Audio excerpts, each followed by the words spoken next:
में?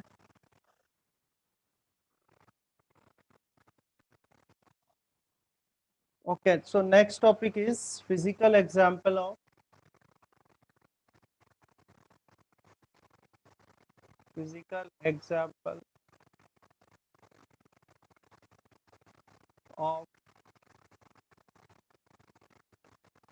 Vector product. ठीक है, तो कुछ एग्जांपल्स बताए थे आपको वेक्टर प्रोडक्ट के।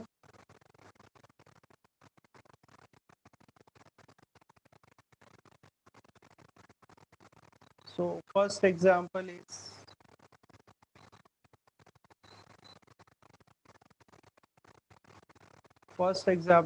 टॉर्क। ठीक है, टॉर्क को रिप्रेजेंट किया जाता है इस तरह से, टाउ बोला जाता है इसको, जो सिंबल है इसका टाउ यूज करते हैं टॉर्क के लिए। ठीक है, तो टॉर्क अभी तो आपको ये नोटिस करना है कि torque is a vector quantity. Torque क्या है? एक वेक्टर क्वांटिटी है। और ये जो होता है टॉर्क जो होती है वो क्रॉस प्रोडक्ट होता है वेक्टर क्वांटिटीज का ही, है ना। तो टाउ इज इक्वल टू, जो फॉर्मूला है इसका, टाउ इज इक्वल टू होता है R vector cross F vector. ठीक है, तो अभी नोटिस क्या करना है आपको? नोटिस ये करना है कि आर वेक्टर, आर क्या होता है? रेडियस होती है। ठीक है, एफ तो आप जानते ही हैं फोर्स है। तो ये रेडियस वेक्टर जो होता है और फोर्स वेक्टर जो होता है, रेडियस वेक्टर और फोर्स वेक्टर का जब आप क्रॉस प्रोडक्ट करते हैं तो आपको मिलती है torque, and torque is also a vector quantity. So this is the example of cross product. किसका एग्जांपल हुआ? क्रॉस प्रोडक्ट का। ठीक है, ऐसे ही एक एग्जांपल और आपको बताते हैं,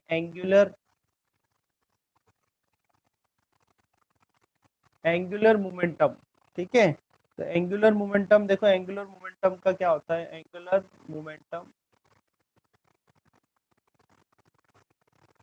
एंगुलर मोमेंटम को रिप्रेजेंट किया जाता है कैपिटल एल, जो है इसका सिंबल है। ठीक है, कैपिटल एल सिंबल है एंगुलर मोमेंटम का। और एंगुलर मोमेंटम होता है, angular momentum is equal to, again this R vector is a radius vector. ठीक है, R vector is a radius vector cross P vector. P इसमें है moment, linear momentum.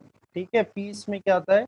Linear momentum है। ठीक है, तो ये कुछ दो एग्जांपल्स मैंने आपको बताए जिसमें कि दो वेक्टर क्वांटिटीज हैं, उनका प्रोडक्ट हो रहा है, और जो रिजल्टेंट क्वांटिटी है वो भी वेक्टर क्वांटिटी, जो रिजल्टेंट क्वांटिटी आ रही है वो भी वेक्टर क्वांटिटी आ रही है। It means they both are the example of cross product, दोनों ही। किसके बाद हमें क्या स्टडी करना है? प्रॉपर्टीज। ठीक है, प्रॉपर्टीज ऑफ वेक्टर प्रोडक्ट, जो कि काफी इंपॉर्टेंट है ना। प्रॉपर्टीज ऑफ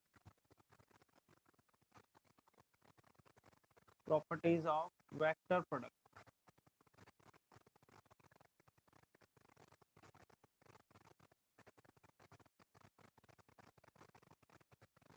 तो प्रॉपर्टीज ऑफ वेक्टर प्रोडक्ट देख लेते हैं। ठीक है, तो जैसे स्केलर में हमने स्टडी करा था, स्केलर जो होते हैं वो क्या होते हैं? कॉम्यूटेटिव होते हैं। स्केलर जो क्वांटिटीज होती हैं, स्केलर जो आपने प्रोडक्ट किया था या डॉट प्रोडक्ट जो किया था, वो क्या होता है? कॉम्यूटेटिव होता है। तो ये क्या होगा? जो वेक्टर प्रोडक्ट होता है वो क्या होता है? Anti commutative. Anti commutative. अब एंटी कॉम्यूटेटिव का मतलब, एंटी कॉम्यूटेटिव मतलब हुआ कि अगर आप, if you are writing A cross B vector, and and here you are writing B cross A vector, तो ये बताओ क्या A cross B vector B cross A vector के इक्वल हो सकता है क्या? Is it possible that A no cross sir. Vector? नहीं होगा। अभी जस्ट आपने सॉल्व करा, ये देखो आप इधर जस्ट अभी सॉल्व किया है आपने, डायरेक्शन वाला देखो। आपने जब ए क्रॉस बी करा तो अपवर्ड डायरेक्शन आ रही है ए क्रॉस बी की। जब आपने यहाँ पर ए क्रॉस बी करा तो क्या आ रही है? डाउनवर्ड डायरेक्शन आ रही है। यानी अगर मैं पोजीशन सही रखता, वाई एक्सिस पर ही बी रखता और एक्स एक्सिस पर ही ए रखता, तो ये बी क्रॉस ए होता और डायरेक्शन क्या हो जाती है? अपोजिट हो जाती। तो अगर आपने ए क्रॉस बी करा है और फिर बी क्रॉस ए कर रहे हैं तो डायरेक्शन क्या हो जाएगी? अपोजिट हो जाएगी।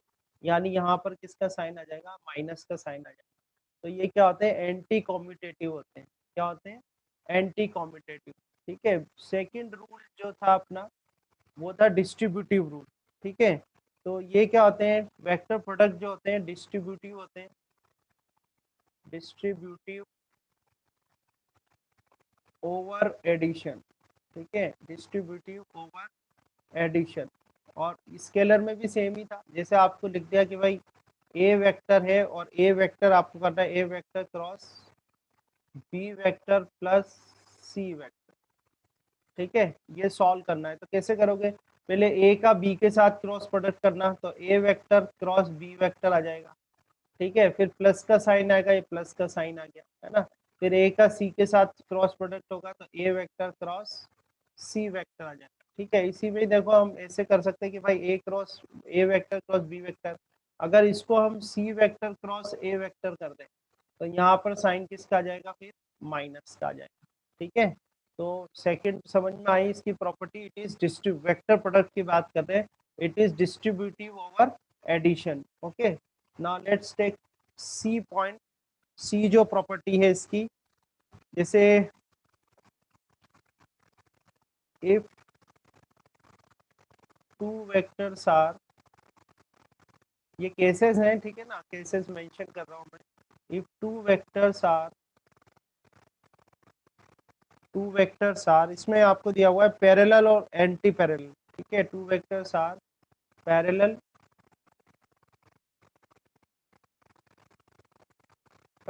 और एंटी पैरेलल।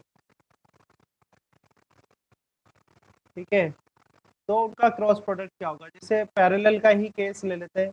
पैरेलल के केस में मान लो ये आपका ये सॉल्व किया हुआ है अपना, ये ए वेक्टर हो गया और ऐसे ये जो है ये बी वेक्टर हो गया। ठीक है, दोनों क्या है, पैरेलल है, पैरेलल है तो इनके बीच का एंगल कितना हो जाएगा, 0 डिग्री हो जाएगा। 0 डिग्री हो जाएगा तो आप A vector cross B vector find out कर रहे हो यहाँ पर, तो ए बी साइन थीटा कितना हो जाएगा, 0, और ये एन कैप इसकी डायरेक्शन हो जाएगी।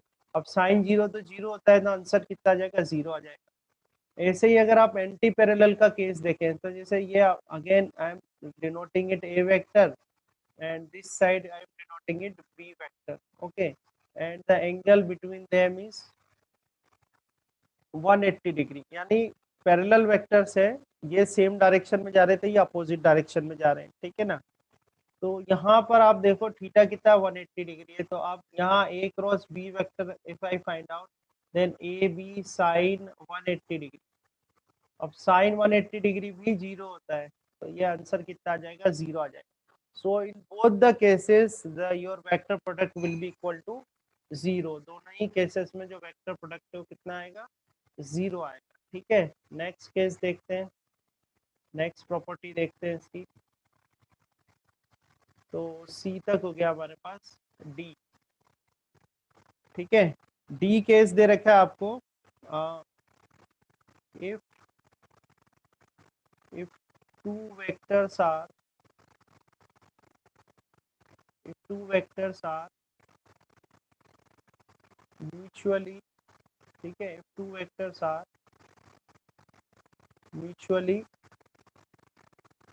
perpendicular, ठीक है, perpendicular, two vectors are mutually perpendicular, तो परपेंडिकुलर है तो उनके बीच का एंगल कितना हो जाएगा, 90 डिग्री हो जाएगा नहीं हो जाएगा। तो उसके लिए आप A vector cross B vector find out करो, तो ये आ जाएगा ए बी साइन 90 डिग्री, और डायरेक्शन भी लिखनी पड़ेगी, एन कैप आ जाएगा।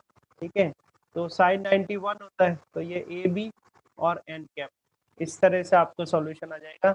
If two vectors are mutually perpendicular अगर है, देखो मैं आपको यहाँ पर सॉल्व करके बताऊं कि जैसे ये मान लो आपको इस तरह से है, दोनों परपेंडिकुलर है, ये ए वेक्टर हो गया, ये बी वेक्टर हो गया, और दोनों परपेंडिकुलर है, दोनों के बीच का जो ये एंगल है थीटा, ये कितना है, 90 डिग्री। ठीक है, तो इनकी जो परपेंडिकुलर ड्रॉ करोगे आप, इस तरह से परपेंडिकुलर हो जाएगा, और परपेंडिकुलर क्या शो करेगा, perpendicular will show the product. तो प्रोडक्ट जो आप कर रहे हो इसका ए वेक्टर क्रॉस बी वेक्टर, वो कितना आ जाएगा, ए बी और एन कैप मतलब इनके दो ए और बी जिसका आपने वेक्टर प्रोडक्ट करा है उसके परपेंडिकुलर आ जाएगा। ठीक है, नेक्स्ट देखते हैं अपन E. If we have two equal vectors, equal vectors ले रहे हैं अपन। ठीक है, तो इससे पहले स्केलर प्रोडक्ट में आपने जब इक्वल वेक्टर्स लिए थे तो उनका जो डॉट प्रोडक्ट आ रहा था, तो डॉट प्रोडक्ट क्या आ रहा था, उनके मैग्नीट्यूड के स्क्वायर के बराबर आ रहा था। ठीक है, यहाँ पर अगर हम करें ठीक है, यहाँ पर करते तो देख, हाँ स्क्वायर के बराबर आ रहा था डॉट प्रोडक्ट। अब यहाँ करते हैं अगर A vector cross A vector, ठीक है, तो क्या आ जाएगा यहाँ पर modulus of A, magnitude of A vector, then magnitude of A vector, angle कितना हो जाएगा इनका, 0 हो जाएगा, इधर एन कैप आ जाएगा। तो अब ये ध्यान रखना, आप डायरेक्टली जब आप क्वेश्चन सॉल्व करोगे कि जो इक्वल वेक्टर्स होते हैं उनका जब डॉट प्रोडक्ट किया जाता है तो उनके मैग्नीट्यूड का स्क्वायर आ जाता है, जबकि अगर उनका क्रॉस प्रोडक्ट किया जाए तो क्रॉस प्रोडक्ट क्या होगा, उसका 0 होगा। ठीक है, क्रॉस प्रोडक्ट कितना आ जाएगा, 0 आ जाएगा। ठीक है, अब आज का मैं लास्ट टॉपिक ले रहा हूँ। लास्ट टॉपिक है कि क्रॉस प्रोडक्ट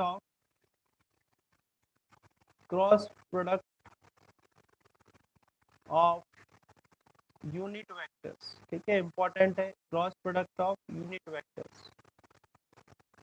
तो यूनिट वेक्टर्स मतलब जैसे आपको आई कैप क्रॉस आई कैप दे रखा है, ठीक है, जे कैप क्रॉस जे कैप है आपके पास, देन के कैप क्रॉस के कैप है, तो ये यूनिट वेक्टर्स है। ठीक है, और इस साइड जैसे आपको दे रखा है आई कैप क्रॉस जे कैप दे रखा है, जे कैप क्रॉस के कैप दिया हुआ है, ठीक है, देन के कैप क्रॉस आई कैप है, ठीक है, देन और कर लेते हैं भाई जे कैप क्रॉस आई कैप है, ठीक है, और जे कैप क्रॉस के कैप तो हो ही गया आपका, है ना, के कैप क्रॉस आई भी हो गया। चलो ये केसेस हैं, इस केसेस में अब आपको यूनिट वेक्टर सॉल्व करना है कि यूनिट वेक्टर का क्रॉस प्रोडक्ट क्या होगा।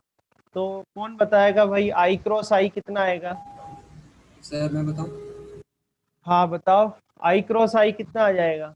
आई cross i sir i cross i j cross j 0 and आ जाएगा। के क्रॉस के इक्वल्स टू 0 हो जाएगा। हाँ, तो ये जो सिमिलर है, क्योंकि आप देखो इसमें मैग्नीट्यूड ऑफ आई कैप आएगा, मैग्नीट्यूड ऑफ आई कैप आएगा, यहाँ पर आई और आई के बीच का एंगल क्या हो जाएगा, 0 आ जाएगा। ठीक है, तो इस तरह से एन कैप डायरेक्शन ले लेता हूँ तो ये 0 आएगा। तो अब आपको यहाँ ध्यान रखना है कि लाइक जो यूनिट वेक्टर्स हैं, लाइक यूनिट वेक्टर्स जो होते हैं उनका क्रॉस प्रोडक्ट क्या आता है, 0 आता है, इस तरह से 0 आता है। ठीक है, अब रह जाती है बात अनलाइक की। तो अनलाइक का सॉल्व करने के लिए एक तरीका, एक मेथड है, ये मेथड आपको फॉलो करना है। एक सर्कल बना लो इस तरह से, ये आई कैप यहाँ लिख लो, ठीक है, आई कैप के बाद यहाँ पर आप जे कैप मेंशन कर लो, और जे कैप के बाद यहाँ आप के कैप कर दो, और फिर ये ऐसे एरोस जरूर बनाना है। ठीक है, अब आप देखो आई क्रॉस जे, तो अगर इस एरो की डायरेक्शन में जा रहे हो तो आपको पॉजिटिव लेना है, ठीक है, और एरो के अपोजिट जा रहे हो तो नेगेटिव लेना है, बहुत सिंपल है। जैसे आई क्रॉस जे क्या आएगा, के आएगा, किसका आएगा, प्लस का, प्लस का के कैप, समझ रहे हो। अब जे क्रॉस के कर रहे हो, आप जे क्रॉस के एरो के साथ जा रहे हो तो प्लस साइन लेना है, जे क्रॉस के करोगे तो क्या आएगा, आई आएगा, वो भी प्लस का आई कैप, समझ में आ रहा है। के क्रॉस आई करोगे तो के क्रॉस आई कितना आ जाएगा, जे कैप आ जाएगा, प्लस का जे कैप आ जाएगा। ठीक है, आगे देखो जे क्रॉस आई करोगे तो इसके अपोजिट जाओगे, तो अपोजिट जाओगे तो क्या आएगा, माइनस के के कैप आएगा। ठीक है, जैसे आपने करा कि भाई आई कैप क्रॉस के कैप करना है आपको, तो आई कैप क्रॉस के कैप क्या होगा, इसके अपोजिट जाओगे, तो अपोजिट जाओगे तो माइनस का साइन आएगा, माइनस जे कैप आएगा। ठीक है, तो ये मेथड है इसका क्रॉस प्रोडक्ट का, इस तरह से आप सर्कल बना लेना। विद द सर्कल जाते हो तो पॉजिटिव साइन आता है, और अगेंस्ट द सर्कल जाते हो तो माइनस का साइन आएगा। ठीक है, तो इस तरह से आप जो है क्रॉस प्रोडक्ट कर सकते हो यूनिट वेक्टर्स का। This is a method to find out the cross product of a unit vectors. ठीक है, समझ में आया, सिंपल है भाई। हाँ, कर लोगे न्यूमेरिकल, अब जब करेंगे हम नेक्स्ट क्लास में तो आप लोगों को ये सब आना चाहिए।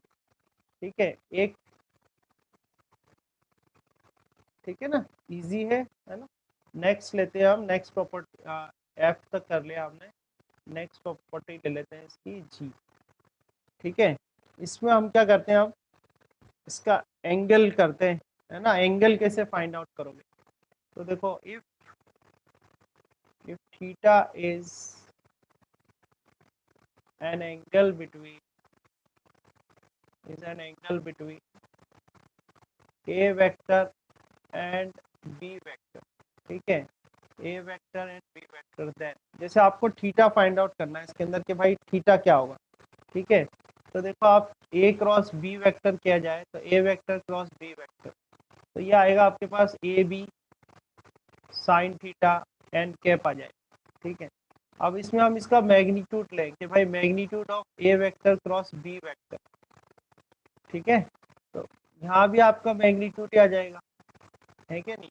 तो मैग्नीट्यूड कैसे लेंगे इसमें, ये तो मैग्नीट्यूड को शो करता है और ये एन कैप किसको शो करता है, डायरेक्शन को।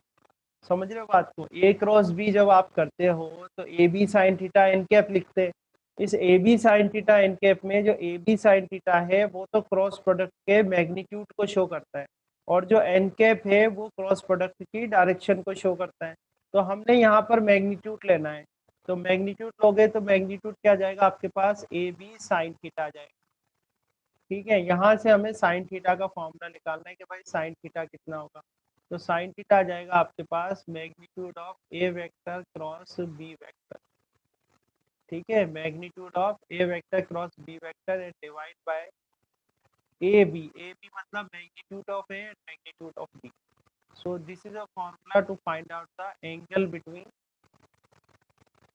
ए वेक्टर एंड बी वेक्टर। ये हमारे पास फॉर्मूला आ जाएगा। ठीक है, मीनिंग हर चीज का याद रखना, हर सिंबल का क्या मीनिंग क्या होता है।